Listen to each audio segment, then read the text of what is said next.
A lesson that I often forget is that I don't need to do it all, and honestly, I can't. I try. A lot of times I forget and I keep trying and I run myself thin, and then I remember, oh yeah, I can't do everything. I'm not meant to. I need to ask for help. I need to do what only I can do, and I need to prioritize tasks. Today, what I want us to talk about is that you don't have to do it all. You just need to do the next right thing. Doing your best does not mean doing it all. You can't do everything. You don't have to do everything. You need to be doing what is meant for only you, for your goals, for your tasks, and get rid of the rest because they can be distractions, they can eat up your time, and they can affect your focus. So if you have ever experienced this, or maybe it's just me, this episode is for you. So let's dive in.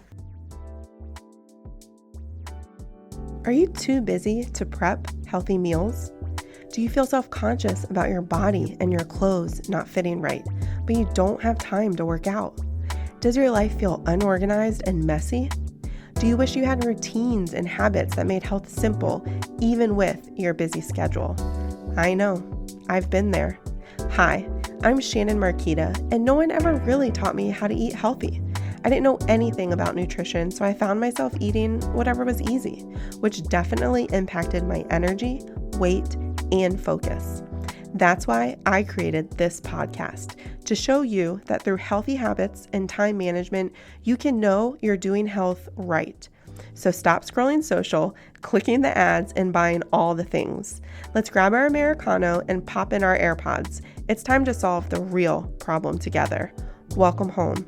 A fresh start awaits. A big part of the problem of thinking that you have to do everything is it becomes an all or nothing mindset. And that's extremely dangerous because you think, if I don't do everything, I failed. And that couldn't be further from the truth. So I want to kick this episode off by making sure that if you have that mentality, all or nothing, that we go ahead and throw that away right now, because there is so much in between. We can't do everything, ever. You can be so productive, but so much before the day is over is also going to be added to your to-do list. You will never accomplish everything, and you can't do it on your own. So the goal is to have the right focus, do the right tasks and effort, and celebrate along the way. You are not behind. What you're doing is you're building at a sustainable pace. So these small habits that we're putting in place for whatever your goal and focus is, they are building consistency.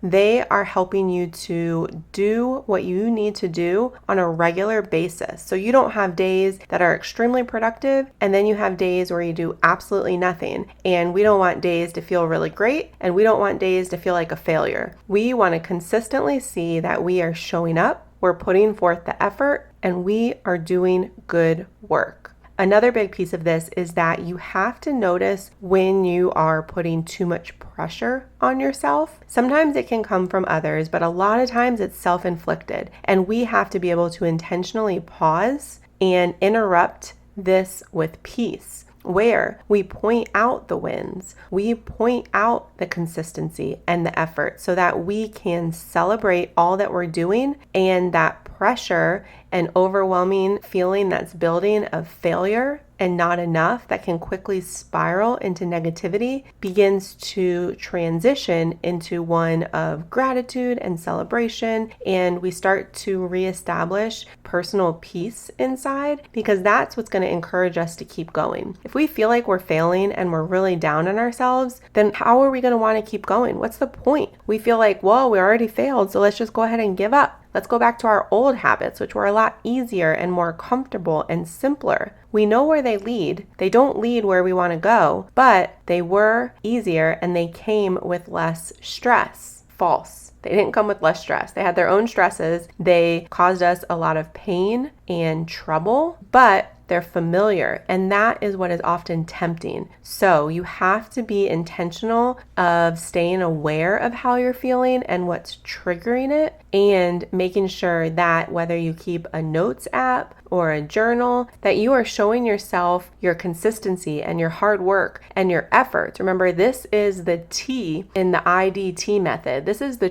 tracking. Tracking is important for these moments because there are always going to be times where we feel like we're not cutting it. We're not doing what we said we would do. And sometimes that might be true, but that's sometimes. When we look back at the trend, we have come so far and we are doing so well. So don't let that self-inflicted pressure or pressure from others derail you. The power of your directional effort is going to keep propelling you forward, and it's going to help you combat that false need of perfection. Part of the all or nothing is we might still be struggling with some of our worthiness coming from our efforts and doing and producing. And so we might still be struggling with the need to feel like we're perfect and other people to always be praising us. No, you need to remember what your focus is, that you are worthy no matter what you're doing. Your production, your efforts, whatever you are working on right now, that doesn't affect your worthiness. That is going to help your confidence. That's going to help you reach your goals, but it doesn't affect who you are and whether or not you are loved and worthy. And that is so important to be able to differentiate the difference. So your efforts, you are guiding to your new habits and to what you want to be accomplishing, but you are never going to be perfect,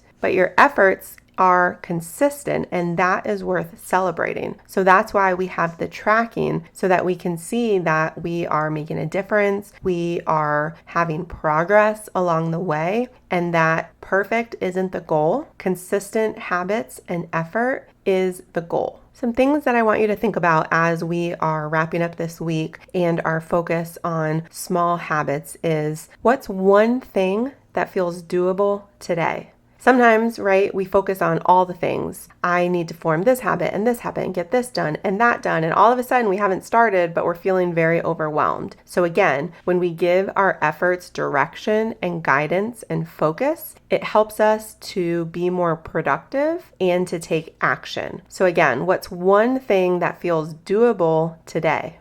Ask yourself, where have I seen proof that small actions have worked? Now, because you're tracking, this should be very simple to do. You go back and you see, how have I shown up? What have my efforts been? Where did I start and where am I at now? The main thing that you might be celebrating right now is the fact that you have been consistent. Sometimes consistency is one of the biggest habits that we first need to form before we can accomplish anything else. Self-discipline is one of the main pieces that most people struggle with, because we have a tendency, especially whether you're a people pleaser or a recovering people pleaser, we don't want to let people down because that's still where we're getting some of our worth, right? We like to be celebrated and we like to know that we are offering people help and we're being encouraged because we're so valuable every time that we do something that someone else appreciates. But we have a tendency to let ourselves down. Maybe not others, but oftentimes if we are a recovering people pleaser, we will let ourselves down because it's the easiest thing to do, unfortunately. We're tired from showing up for everybody else and doing all the things. So when it comes to our own lives and goals and the habits that we want to work on, we say, oh,